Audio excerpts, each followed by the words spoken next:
আঁচনিখনে 19 লাখ পৰিয়ালক সামৰি লৈছিল। কিন্তু আজি দিব্যাংগ ৰাইজৰ বাবে আহি পৰিছে ভাল খবৰ হয়।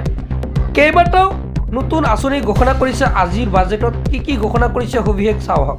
মন্ত্ৰী অজন্তা নিয়োগ ডাঙৰীয়ে 2021 বৰ্ষত আৰম্ভ কৰা সময়ত অৰুণোদয় আঁচনিখনে 19 লাখ পৰিয়ালক সামৰি লৈছিল। কিন্তু আজি দিব্যাংগ, তৃতীয় লিংগৰ ব্যক্তি আৰু আন দুৰ্বল শ্ৰেণীৰ পৰিয়ালক সামৰি লোৱা এই আঁচনিখনৰ পৰিসৰ 40 লাখ অৰুণোদয় পৰিয়াললৈ বিস্তৃত কৰা হৈছে। অৰুণোদয় আঁচনিখন অসমৰ ইতিহাসত সৰ্ববৃহৎ সামাজিক সাহায্য আঁচনি হিচাপে পৰিগণিত হৈছে। মুখ্যমন্ত্ৰীৰ মহিলা উদ্যমিতা আঁচনিৰ অধীনত আত্মসহায়ক গোটৰ প্ৰতিগৰাকী মহিলালৈ 10,000 টকাকে বীজ মূলধন আগবঢ়াই আমি 30 লাখ 63 লাখ গৰাকী সদস্যাৰ সবলীকৰণ কৰিবৰ কাৰণে সক্ষম হৈছোঁ। মই গৌৰৱান্বিত যে আজি 8.80 লাখ কোটি বাইদেউ ৰাজ্যখনৰ গ্ৰাম্য অৰ্থনীতিৰ চালিকা শক্তিৰূপে পৰিগণিত হৈছে। অসম ক্ষুদ্ৰ বিত্তীয় উদ্যোগনী আৰু সকাহ আঁচনিৰ অধীনত আমাৰ চৰকাৰে 12,71,000 ক্ষুদ্ৰ ঋণ লওঁতালে 2,304 কোটি টকা আগবঢ়াইছে আৰু ইয়াৰ ফলত দশক জুৰি আমাৰ গাঁওসমূহক অৱদমিত কৰি ৰখা ঋণৰ শৃংখল ভাগি চুৰময় হৈছে। অসম চাহৰ 200 বছৰ সম্পূৰ্ণ হোৱাৰ স্মাৰক হিচাপে আমাৰ চৰকাৰে মুখ্যমন্ত্ৰীৰ এটিকলি দুটিপাত আঁচনিখনৰ শুভাৰম্ভ কৰে। এই আঁচনিখনৰ অধীনত 3,42 লাখ টকা সাপেক্ষে 6 লাখতকৈও 342 লাখ টকা সাপেক্ষে 6 লাখতকৈও অধিক চাহ শ্ৰমিক আৰু চাহ বাগিচাৰ কৰ্মচাৰীলৈ গাইপতি 5,000 টকাৰ এককালীন সাহায্য আগবঢ়োৱা হৈছে। মহোদয়, 1 লাখ চৰকাৰী চাকৰি দিয়াৰ প্ৰতিশ্ৰুতিৰ বাবে বহুতে আমাক ইটিকিং কৰিছিল। কিন্তু আজি মই আনুষ্ঠানিকভাৱে জনাওঁ যে সম্পূৰ্ণ স্বচ্ছতাৰে দিয়া 1,58,000 চৰকাৰী নিযুক্তিৰ জৰিয়তে আমি সেই অভিলেখ স্পৰ্শ কৰাই নহয়, ইয়াক অতিক্ৰম কৰি আগুৱাই যাবলৈ সক্ষম হৈছোঁ। আমাৰ চৰকাৰৰ মুখ্যমন্ত্ৰীৰ আত্মনিৰ্ভৰ অসম অভিযান নামৰ ধ্বজাবাহী আঁচনিখনৰ জৰিয়তে আমি 25,000তকৈও অধিক হিতাধিকাৰীক 1 লাখ টকাকে আৰু পেছাদাৰী শ্ৰেণীৰ অন্তৰ্গত 221 গৰাকী হিতাধিকাৰীক 2.5 লাখ টকাকৈ প্ৰদান কৰাৰ লগতে আন 75,000 গৰাকী হিতাধিকাৰীক মুঠ প্ৰায় 750 কোটি টকাৰ বিত্তীয় সাহায্য আগবঢ়াইছোঁ।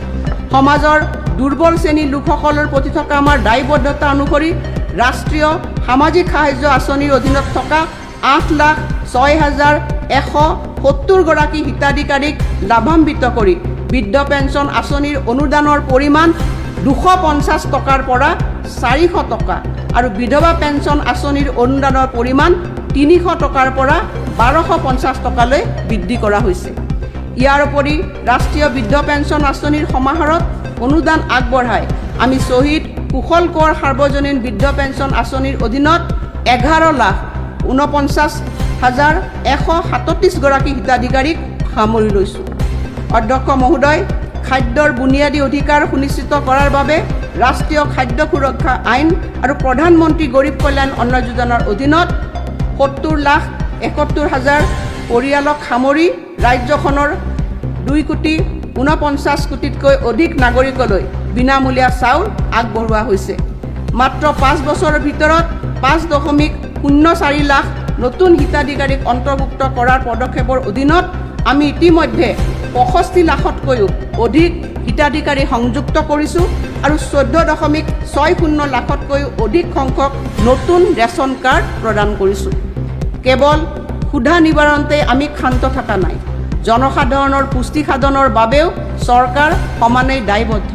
ৰাজসাহায্যৰ পৰিমাণ যথেষ্ট বৃদ্ধি কৰি মাত্ৰ 100 টকা মুঠ ব্যয়তে মচুৰ দাইল, চেনি আৰু নিমখ আগবঢ়াই আমি নাগৰিকসকলৰ পুষ্টি সাধনতো অগ্ৰাধিকাৰ প্ৰদান কৰিছোঁ। জনস্বাস্থ্যৰ দিশত আমি গ্ৰহণ কৰা লক্ষ্যভিত্তিক পদক্ষেপবিলাকৰ ফলস্বৰূপে মাত্ৰ 3 বছৰত প্ৰসূতিৰ মৃত্যুৰ হাৰ MMR 44% হ্ৰাস পাইছে আৰু এই হ্ৰাসৰ হাৰ সমগ্ৰ দেশৰ ভিতৰতেই অন্যতম। নৱজাত শিশুৰ মৃত্যুৰ হাৰ ৰাষ্ট্ৰীয় গড়ৰ বিপৰীতে প্ৰায় দুগুণকৈ হ্ৰাস পোৱা আৰু 2024-25 বৰ্ষত প্ৰাতিষ্ঠানিক প্ৰসৱৰ হাৰ 57% উন্নীত হোৱাটোৱে আমাৰ এই প্ৰচেষ্টাসমূহৰ সফলতাকেই পুনৰবাৰ প্ৰতিফলিত কৰে। চাহ বাগিচা মঞ্জুৰি ক্ষতিপূৰণ আঁচনিৰ অধীনত মুঠ প্ৰায় 120 কোটি টকা ব্যয় সাপেক্ষে আমাৰ চৰকাৰে চাহ বাগিচা অঞ্চলৰ 1.16 লাখ গৰ্ভৱতী মহিলাৰ প্ৰত্যেকৰে 15,000 টকাকৈ আগবঢ়াইছে, যাৰ বাবে প্ৰায় 179 কোটি টকা মুকলি কৰি দিছে। আমি অংগনবাড়ী কৰ্মীৰ মাহিলী পাৰিতোষিক 6,500 টকাৰ পৰা 8,000 টকালৈ, অংগনবাড়ী সহায়িকাৰ পাৰিতোষিক 3,250 টকাৰ পৰা 4,000 টকালৈ, পোষণ ৰান্ধনিৰ পাৰিতোষিক 1,500 টকাৰ পৰা 2,000 টকালৈ বৃদ্ধি কৰিছোঁ। একেদৰে আশা কৰ্মীসকলৰ পাৰিতোষিক 3,000 টকাৰ পৰা 4,000 টকালৈ বৃদ্ধি কৰা হৈছে আৰু আশা ছুপাৰভাইজাৰসকলৰ পাৰিতোষিক 9,000 টকাৰ পৰা 10,500 টকালৈ বৃদ্ধি কৰা হৈছে। ৰাজ্যখনৰ বাহিৰত দুৰ্ভাগ্যজনক পৰিস্থিতিত মৃত্যুবৰণ কৰা অসমৰ লোকৰ নশ্বৰ দেহ সহজে আৰু সন্মানজনকভাৱে কঢ়িয়াই অনাটো সুনিশ্চিত কৰিবলৈ আমি শ্ৰদ্ধাঞ্জলি আঁচনিখন প্ৰৱৰ্তন কৰিছোঁ।